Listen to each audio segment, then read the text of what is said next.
அரசாங்கத்தின் பொருளாதார மற்றும் சுற்றுச்சூழல் கொள்கைகள் தோல்வியடைந்துள்ளன. ஐக்கிய மக்கள் சக்தி குற்றச்சாட்டு. தற்போதைய அரசாங்கத்தின் முறையற்ற பொருளாதார முகாமைத்துவம், சுற்றுச்சூழல் பாதிப்புகள் மற்றும் தன்னிச்சையான சட்ட அமலாக்கங்கள் குறித்து ஐக்கிய மக்கள் சக்தி கடுமையான விமர்சனங்களை முன்வைத்துள்ளது. எதில்கோட்டையில் உள்ள கட்சி தலைமையகத்தில் 9/6/2026 இன்றைய தினம் நடைபெற்ற ஊடகவியலாளர் சந்திப்பில் கலந்து கொண்டு பாணந்துறை தொகுதி அமைப்பாளர் நயனக ரங்வெல்ல கருத்து வெளியிட்டார்.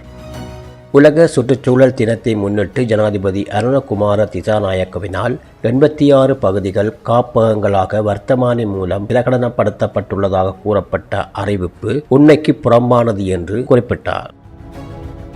நாட்டின் பொருளாதாரம் தற்போது பாரிய வீழ்ச்சியை கண்டுள்ளதாகவும் இதற்கு அரசாங்கம் தற்காலிக ஒட்டு வேலைகளையே தீர்வாக முன்வைப்பதாகவும் தெரிவித்த நயனக ரங்வெல்ல, ரூபாயின் மதிப்பை ஸ்திரப்படுத்துவதற்காக மத்திய வங்கி சுமார் 225 மில்லியன் டாலர்களை சந்தைக்கு விடுவித்த போதிலும் அந்த முயற்சி தோல்வி அடைந்துள்ளதாக குறிப்பிட்டார். சந்தையில் நம்பிக்கை இழப்பு மற்றும் அரசாங்கத்தின் பொருளாதார கொள்கை மீதான அவநம்பிக்கை காரணமாக பொருளாதாரம் மேலும் நலிவடைந்துள்ள சூழலில் உலகளாவிய யுத்தச் சூழல், சுற்றுலாத்துறை வீழ்ச்சி மற்றும் பொருட்களின் விலை உயர்வு போன்றவற்றால் நாட்டின் பொருளாதாரம் மேலும் முடக்கப்படலாம் என எச்சரிக்கை வெளியிட்டார்.